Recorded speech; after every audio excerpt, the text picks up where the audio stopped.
पाकिस्तान के लिए मुश्किलात बढ़ती जा रही हैं। मैं मौजूदा रजीम की बात नहीं कर रहा, ओवरऑल पाकिस्तान की बात कर रहा हूं। उसके कुछ रीजंस हैं।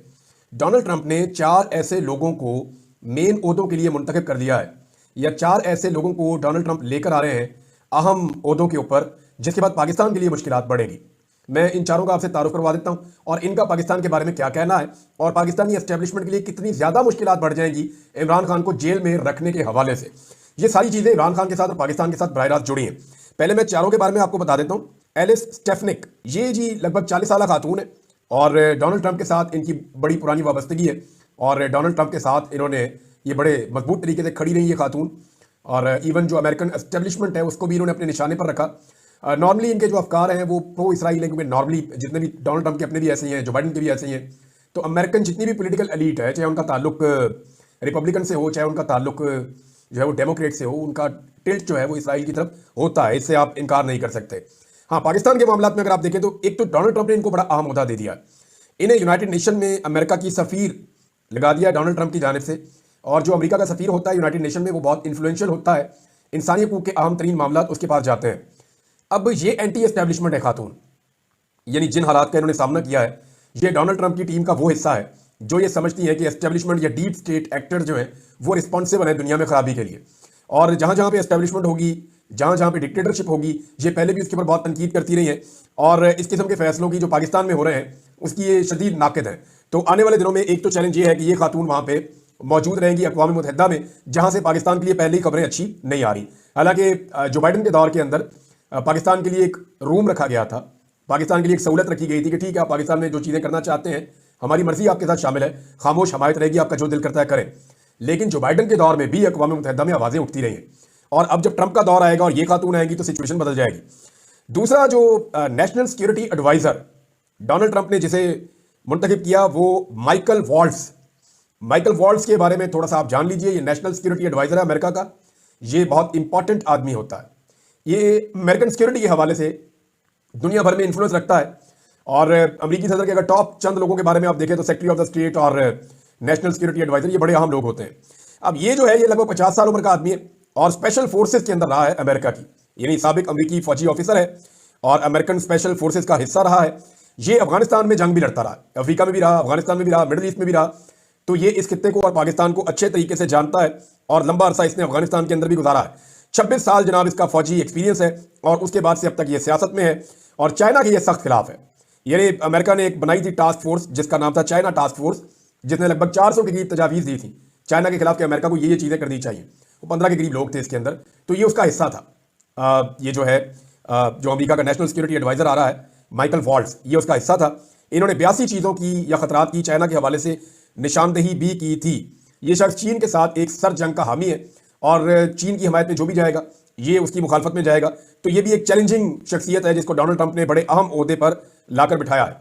अच्छा जी, तीसरी बड़ी अहम शख्सियत जिसका डायरेक्ट इन्फ्लुएंस पाकिस्तान पे आएगा वो है सेनेटर मार्को रूबियो। ये डोनाल्ड ट्रंप के बड़े करीबी साथियों में से, लगभग 50 साल से थोड़ी ऊपर इनकी उम्र है, 53 साल होगी या 52-53 साल। और ये बतौर सेनेटर अफगानिस्तान का दौरा भी कर चुका 2011 में, और यूक्रेन की जंग के खात्मे का बहुत बड़ा हामी है कि अमेरिका जो पैसे खर्च कर रहा है बैरूनी जंगों के ऊपर वो खर्च नहीं करने चाहिए। तो दुनिया में जंगों को रोकने के लिए इस आदमी का रोल बड़ा इंपॉर्टेंट होगा। लेकिन पाकिस्तान के हवाले से एक जो अहम चीज़ है वो ये है कि जुलाई 2024 में, यानी इसी साल जुलाई में, सेनेटर मार्को रूबियो ने अमेरिका में एक बिल पेश किया था जिसमें पाकिस्तान की फौजी इमदाद बंद करने का मुतालबा किया गया था और भारत के लिए अच्छी ख्वाहिशात का इसने इजहार किया था। अब ये भी पाकिस्तान के लिए एक चैलेंज है कि एक ऐसा आदमी अमेरिका का नेशनल सिक्योरिटी एडवाइजर जा रहा है जिसकी हमारे बारे में राय अच्छी नहीं है। एक ऐसी खातून अक़वाम मुत्तहिदा में अमेरिका की मुस्तकिल सफ़ीर बनने जा रही है जिसकी राय डिक्टेटर्स के बारे में या डिक्टेटरशिप के बारे में या इस तरह की चीज़ें जो डीप स्टेट जो काम करती हैं उसके बारे में अच्छी नहीं है, तो वो भी पाकिस्तान के लिए एक दबाव है। और तीसरा, सेनेटर मार्को रूबियो वो खुद बिल पेश कर चुका है पाकिस्तान के खिलाफ और इंडिया की हमायत में, तो ये भी पाकिस्तान के लिए कोई अच्छा शगुन नहीं है। अब डोनाल्ड ट्रंप खुद जो है वो इमरान खान के बारे में उनके क्या अफकार हैं और नवाज शरीफ के बारे में क्या है, ये रिकॉर्ड का हिस्सा है। नवाज शरीफ साहब ने अभी बड़ी कोशिश की थी डोनाल्ड ट्रंप से मिलने की या उनकी टीम से मिलने की, ये बात सरकारी ज़राए भी बताते हैं, लेकिन वो इसमें कामयाब नहीं हो सके। नवाज शरीफ साहब से उन्होंने मुलाकात नहीं की। चौथी एक और अपॉइंटमेंट है, डोनाल्ड ट्रंप ने काश पटेल को CIA डायरेक्टर नॉमिनेट किया है। काश पटेल जो है ये एक्चुअली इंडियन गुजराती फैमिली से इनका ताल्लुक है। ये बहुत पहले माइग्रेट कर गए थे, बहुत अर्सा पहले। वहाँ से अफ्रीका इनकी फैमिली गई थी, अफ्रीका से कनाडा गई थी, कनाडा से इनके वालिद अमेरिका में आए थे और ये अमेरिका में ही पैदा हुए थे। तो काश पटेल, लेकिन इनका ओरिजिन जो है वो इंडिया है और ये एक बात तो बड़ी क्लियरली इन्होंने कही है काश पटेल ने कि मैं जब इक़्तिदार में आऊंगा तो सीआईए को जवाब देना पड़ेगा जो कुछ उन्होंने डोनाल्ड ट्रंप के खिलाफ किया है। तो जनाब सीआईए का डायरेक्टर इनको लगाया जा रहा है। तो डोनाल्ड ट्रंप ने अपनी टीम तकरीबन बनाना शुरू कर दी है। अब सवाल यह है कि इतने सारे जो मुखालिफ नजरियात के लोग हैं, पाकिस्तान या पाकिस्तान की एस्टेब्लिशमेंट या पाकिस्तान के इदारे या हुकूमत उनको कैसे टैकल करेगी? यही लोग हैं ना डोनाल्ड ट्रंप की आंखें और कान। तो क्या इसहाक डार बतौर वजीर खारजा इन खतरात से निपट सकता है? क्या कोई शहबाज शरीफ को सीरियस लेगा? या पाकिस्तान में कोई एक पॉलिटिशियन ऐसा हो, क्योंकि सीआईए का सारा स्ट्रक्चर अगर तब्दील हो रहा है तो मोहसिन नकवी वो पहले की तरह इफेक्टिव रहेंगे नहीं। मोहसिन नकवी की जो थोड़ी बहुत पेनिट्रेशन थी अमेरिका में, क्या वो अब वैसे ही रहेगी? ये सवाल अपनी जगह पे मौजूद है, क्योंकि डोनाल्ड ट्रंप बहुत ज्यादा उथल पुथल करने वाले हैं आगे। अब इस सारी कुछ लोग तो ऐसे हैं कि डोनाल्ड ट्रंप ने आते ही चंद मिनटों के अंदर बंदे फारिग करने, बहुत सारे ओहदेदार उन्हें हटा देने, तो एक बहुत बड़ा वैक्यूम बन जाएगा।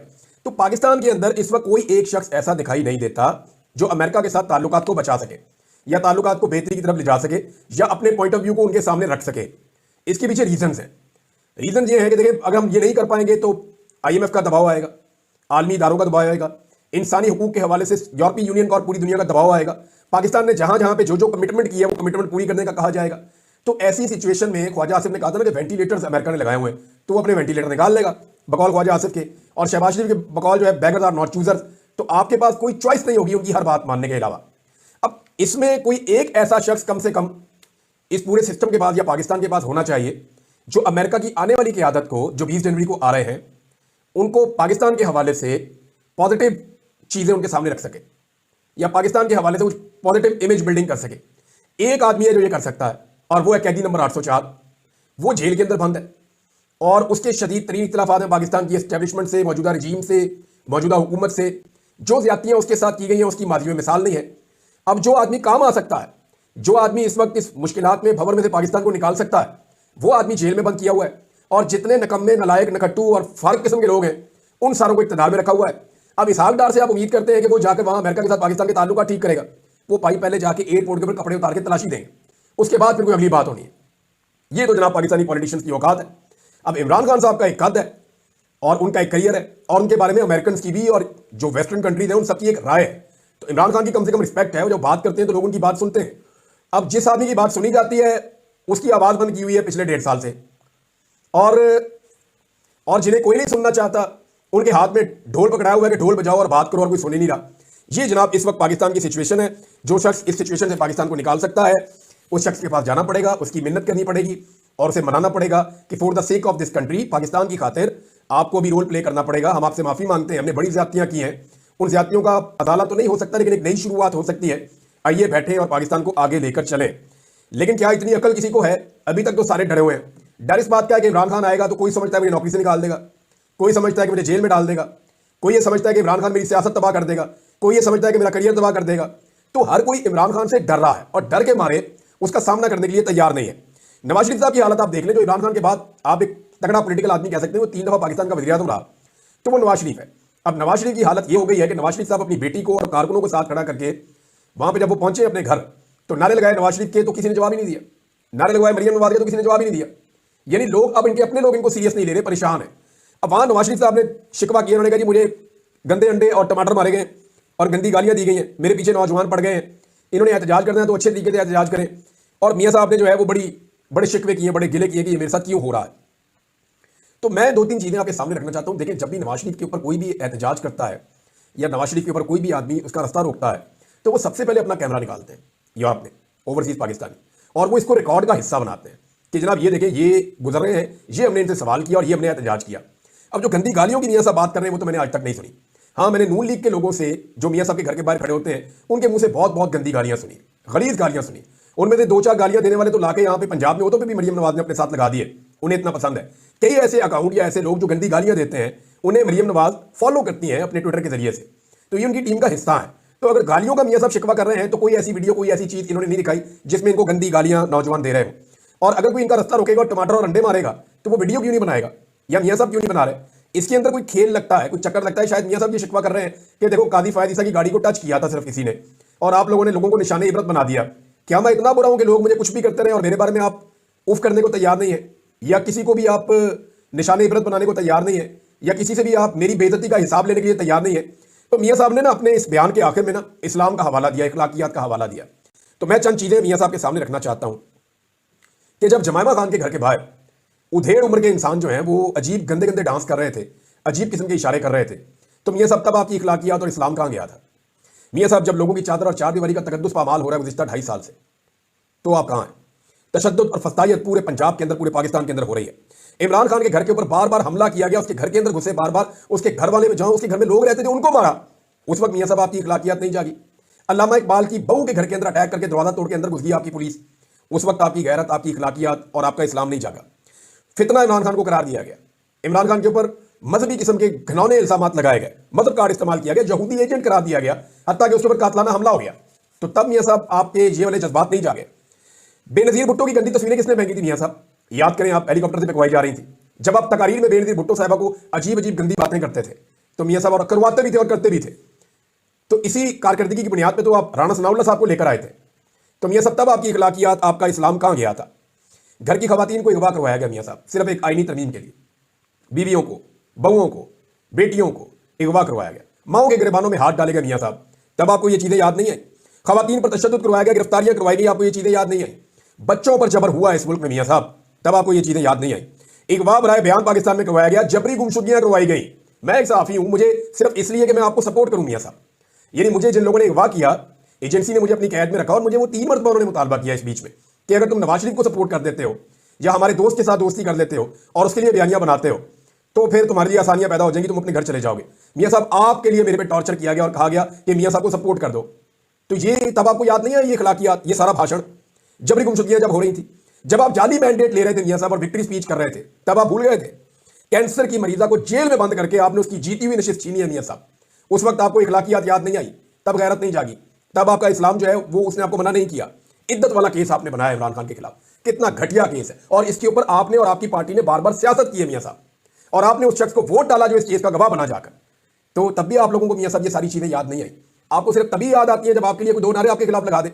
ना आज तक आपको किसी ने मारा, ना आपके ऊपर किसी ने ऐसे अटैक किया, बल्कि वो सिर्फ आपसे जवाब मांगते हैं, वो कैमरा निकालते हैं और आपसे सवालात पूछते हैं और जवाब मांगते हैं उन चीजों का जिनके जवाब आपके पास है ही नहीं। आप एक इंटरव्यू किसी न्यूट्रल सहाफी को मियां साहब देकर दिखाएं, चैलेंज है आपको। आप पूरा इंटरव्यू ही नहीं कर पाएंगे, लाइव करके आप देख लें, आपके पास कहने के लिए कुछ बच्चा ही नहीं है जो जुल्म और ज्यादती आपने कर ली है। और अब मियां साहब को बार बार याद पता क्या आता है? ये खबर है मेरे पास यहाँ पे, मियां साहब कहते हैं चैंपियन ट्रॉफी में जो है भारतीय टीम पाकिस्तान आ जाए, ताल्लुकात अच्छे होने चाहिए। मियां साहब जो है वो भारत से ताल्लुकात अच्छे करने की ख्वाहिश का इजहार कर रहे हैं। यानी नवाज शरीफ ने लंदन पहुंचते में ये कहा कि पाकिस्तान तमाम ममालिक के साथ अच्छे ताल्लुकात चाहता है, पाकिस्तान के अमेरिका और हमसायों के साथ भी अच्छे ताल्लुकात होने चाहिए। अमेरिका ये बीच में जरूर लाते हैं, लेकिन मियां साहब आप लोगों की कैपेसिटी और कैपेबिलिटी नहीं है। जो आदमी इस वक्त अमेरिकन को गाइड कर सकता है या उन्हें टैकल और डील कर सकता है, आंखों में आंखें डाल के बात कर सकता है, वो आदमी जेल में बंद है। आप लोग सिर्फ पर्ची हाथ में लेकर जा सकते हैं और आपकी बात कोई नहीं सुनेगा, कोई आपकी बात नहीं सुनेगा, क्योंकि सबको पता है कि जो आप कहते हैं वो आप कभी करते नहीं है। सबको पता है कि आपकी हुकूमत जाली मैंडेट पे बनी हुई है। अभी जुल्म खलील दाद ने भी इस हवाले से 2-3 स्टेटमेंट दे दिए अब तक। हो सकता है उन्हें भी कोई आम ओहदा मिल जाए, वो पहले भी ट्रंप की टीम का हिस्सा रहे हैं, उन्हें आम ओहदा मिल गया इस रीजन के हवाले से तो एक नई मुसीबत और बन जाएगी। इन सारी चीजों से अगर निकलना है तो इमरान खान साहब के साथ जाकर बैठ के बात करनी पड़ेगी इस निजाम को, उसके अलावा रास्ता कोई नहीं है। अब मियां साहब जो है कभी वो कहते हैं भारत से ताल्लुकात अच्छे रखने चाहिए, बहुत अच्छे रखने चाहिए, लेकिन अपनी इज्जत का सौदा नहीं करना चाहिए। अच्छे ताल्लुकात हम ही रखेंगे, खाली भारत नहीं रखेगा, ये भी सवाल तो है ना। जब इमरान खान साहब भारत से अच्छे ताल्लुकात की बात करते थे, आप कहते थे कश्मीर का सौदा कर दिया। आज मियां साहब कश्मीर का लफ्ज बोले हुए आपको कितना अरसा हो गया? कश्मीर के लिए आपने क्या किया? कितनी आवाज उठाई?